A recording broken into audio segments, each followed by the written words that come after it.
हरे कृष्णा। मेरे सभी व्यूअर्स को बहुत बहुत स्वागत है आप सबका मेरे यूट्यूब चैनल पे, मेरे इंस्टाग्राम पेज पे, फेसबुक पे, जहाँ भी आप ये वीडियो देख पा रहे हैं। आज है नरसिम्हा जयंती और आप सभी को पता होगा कि नरसिम्हा भगवान कौन थे। अगर नहीं पता है तो चलिए आज आप लोगों के साथ मैं एक छोटी सी उनकी स्टोरी जो है वो थोड़ा सा कोशिश करूँगी ब्रीफ में, शॉर्ट में आपको बताऊँगी। और साथ ही हम इस वीडियो में बात करेंगे कि अगर आपको एंग्जाइटी या फियर या डिप्रेशन जैसा कोई प्रॉब्लम है तो उसकी भी हम लोग रेमेडी शेयर करेंगे आज। ठीक है, तो सबसे पहले तो नरसिम्हा भगवान कौन है। नरसिम्हा भगवान भगवान विष्णु के ही अवतार माने जाते हैं। एक समय की बात है, एक हिरण्यकश्यप नाम का एक असुर हुआ करता था। एक राजा था और असुरों का, और वो बहुत नास्तिक था। उसको बिल्कुल भी ईश्वर में, भगवान में विश्वास नहीं था।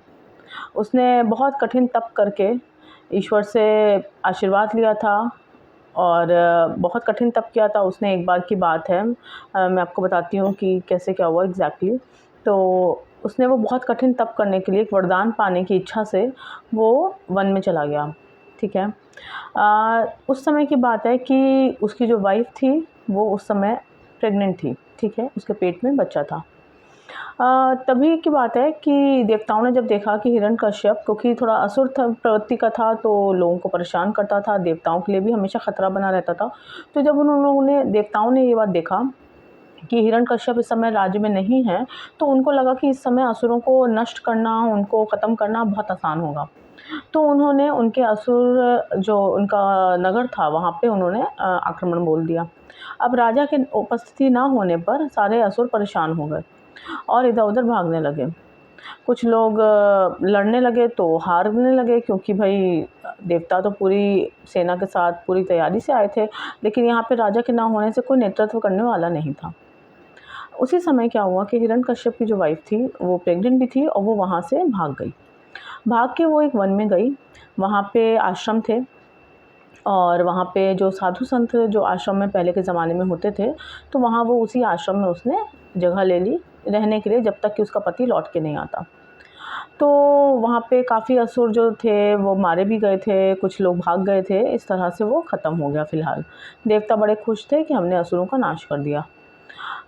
उसके बाद फिर इधर क्या होने लगा कि हिरण्यकश्यप की जो वाइफ़ थी वो, उसके पेट में बच्चा था और वो गुरु के एक संरक्षण में एक तरह से वो वहाँ रहने लगी। एक आश्रम में उसको भी जगह दे दी गई और वो छोटे-छोटे जो कार्य होते हैं आश्रम में रहने के लिए, आपको छोटे-मोटे जो कार्य करने पड़ते हैं वो करती थी। खाली समय में जो गुरु थे वहाँ पे, जो साधु संत हुआ करते थे, उनसे ज्ञान की बातें सुनती थी। तो वहाँ के जो गुरु थे वो उनको भगवान विष्णु की महिमा का गुणगान करते थे और उसको कहानियाँ सुनाते थे। उसके पेट में बच्चा था, उसका नाम प्रहलाद था। मतलब होने के बाद उसका नाम प्रहलाद पड़ा।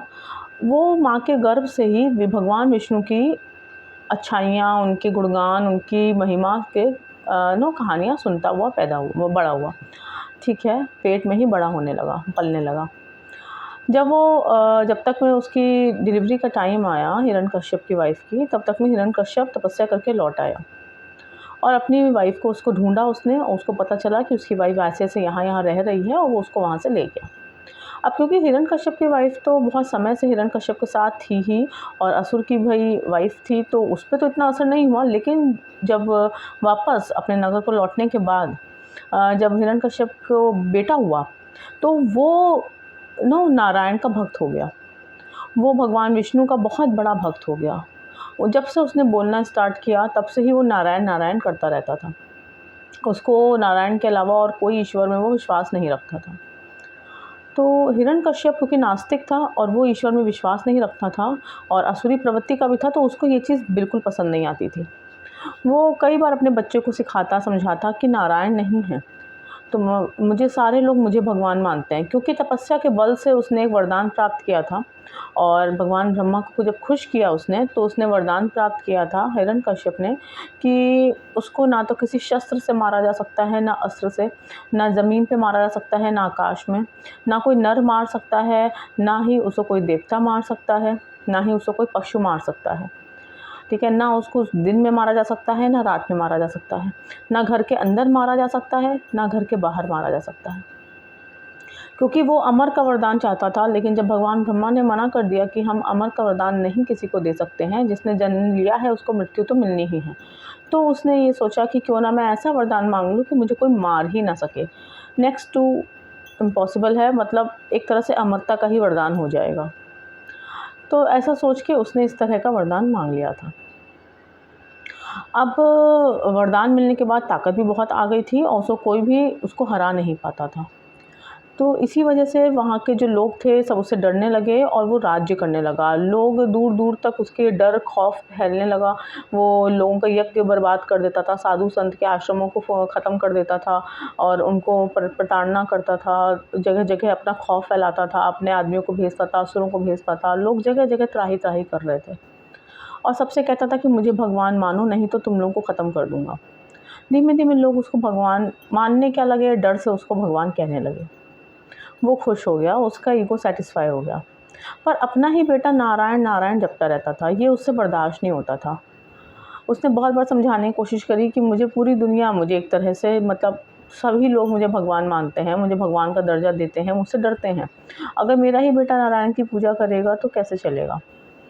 लेकिन उसके बेटे पर कोई असर नहीं हुआ। वो हमेशा एक ही बात कहता, भक्त प्रहलाद नाम आपने सुना होगा, वो हमेशा एक ही बात कहता था कि नारायण ही भगवान है, केवल वही एक भगवान है, उनसे के बराबर कोई है ही नहीं और कोई भगवान नहीं है।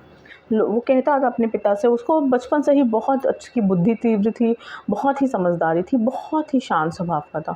और वो कहता था हमेशा अपने पिताजी से कि आप भी नारायण की शरण में जाइए, वही मुक्ति है, वही सब कुछ है। पर हिरण्यकश्यप तो अपने घमंड में था, अपनी ईगो में था और ताकत तो थी ही, वो ये बात मानने को बिल्कुल भी तैयार नहीं था। जब धीमे-धीमे उसने क्या सोचा कि क्यों ना इसको गुरुकुल में भेज दूँ, जो असुरों के बच्चे जहाँ पढ़ने जाते हैं वहाँ उस पे भेजूँ और इसको तामसिक चीज़ें सिखाऊँ।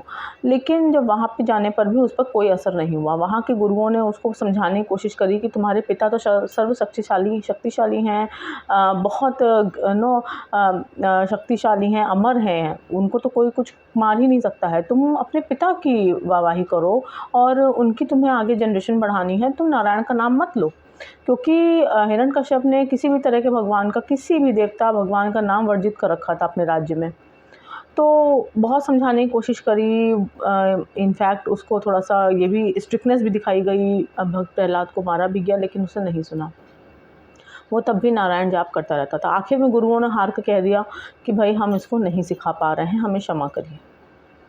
अब तो क्रोध हिरण्यकश्यप का दिन पर दिन बढ़ता जा रहा था। उसकी माँ ने भी उसको समझाने की कोशिश करी कि अपने पिता की बात मानो, पर हिरण्यकश्यप की बात नहीं मानने को तैयार था किसी भी कीमत पे भक्त प्रहलाद। फाइनली ये हो गया कि अब हिरण्यकश्यप ने सोच लिया कि ये मेरा बेटा नहीं है और ऐसे पुत्र होने से ना होना अच्छा, तो अब इसको मार देना ही ठीक होगा। इसलिए उसने अपनी बहन होलिका को बुलाया, जो कि वरदान जिसको मिला हुआ था कि वो अग्नि में नहीं जल सकती थी। तो ये हुआ कि भाई आखिरी बार उसको कहा गया भक्त प्रहलाद को कि ऐसा है कि तुम अपनी बुआ की गोदी में, यानी कि हिरण्यकश्यप की बहन होलिका की गोदी में बैठ जाओ। और जो है ना, ये प्लानिंग करी गई कि भक्त प्रहलाद को मार दिया जाएगा, कहानी यहीं ख़त्म हो जाएगी। क्योंकि अगर प्रहलाद इस तरह से नारायण नारायण करता रहेगा तो लोग उसे डरना बंद कर देंगे। होलिका अग्नि में लेकर बैठ जाती है और भक्त प्रहलाद नारायण नारायण जाप करता रहता है। अंत में होता ये है कि होलिका जल जाती है, प्रहलाद निकल के बाहर आ जाता है अग्नि में से। अब हिरण्यकश्यप का गुस्सा तो 7वें आसमान पे था कि ये क्या हो गया, ये तो उसने कभी सोचा ही नहीं था। अब हिरण्यकश्यप धीमे धीमे बहुत बार मारने की कोशिश करी उसने प्रहलाद को, लेकिन नहीं मार पाया, हर बार विफल हो जाता था। फाइनली उसने ये सोच लिया कि अब तो बस सीधे आमना सामना है। उसने सीधे तलवार निकाली एक दिन और बहसा बहसी में जब प्रहलाद एक आस्तिक, एक सात्विक तरीके से बात कर रहा था, समझाने की अपने पिता को कोशिश कर रहा था, तो उसमें हिरण्यकश्यप का गुस्सा फूट पड़ा और उसने तलवार निकाली। उसने कहा कि बुला अपने नारायण को जहाँ भी हो, देखते हैं आज तुझे कैसे बचाता है मुझसे। आज मैं तुझे खुद अपने हाथों से, बहुत मैंने षड्यंत्र रच लिए, बहुत तुझे मारने की कोशिश कर ली, आज मैं तुझे अपने हाथों से मारूंगा, देखें कैसे बचाता है और कौन बचाता है तुझे। यही समय की बात है जब नरसिंह भगवान, यानी भगवान विष्णु के अवतार नरसिंह भगवान जो थे, वो उस बिल्डिंग के, उस महल के पिलर से निकल के आए थे और प्रहलाद को बचाने के लिए। और उनका रूप जो था वो बहुत ही डरावना, मतलब एक बार प्रहलाद भी डर गया था उनको देख के। और वो आधे मनुष्य थे और आधे नर, वो सॉरी आधे सिंह थे, यानी उनका जो सर था, हाथ थे, वो सिंह के थे और उनका जो आधा शरीर था वो नर का था, एक मनुष्य का था। और उन्होंने इतने गुस्से में रौद्र रूप में आए थे वो, और उन्होंने आते ही त्राही त्राही मचा दी, जगह जगह सबको मारना शुरू कर दिया। और फाइनली ऐसा होता है कि अच्छे खासे युद्ध के बाद, बहुत लोगों को मारने के बाद, फिर फाइनली वो हिरण्यकश्यप को अपनी गोदी में, घर की दहलीज पे बैठा, अपनी गोदी में लिटा के अपने नाखून से उसको चीर देते हैं। और उसके पीछे कारण मैंने आपको बताया है, उसको वरदान मिला हुआ था कि ना वो धरती पे मरे ना आसमान पे, इसीलिए उन्होंने उसको अपनी गोदी में बैठाया। ना वो शस्त्र से मरे ना अस्त्र से, तो इसीलिए उन्होंने अपने नाखून से मारा था। और ना ही वो घर के अंदर मरे ना घर के बाहर, इसीलिए उन्होंने घर की दहलीज पे, महल की जो दहलीज थी वहाँ बैठ के उसको मारा था।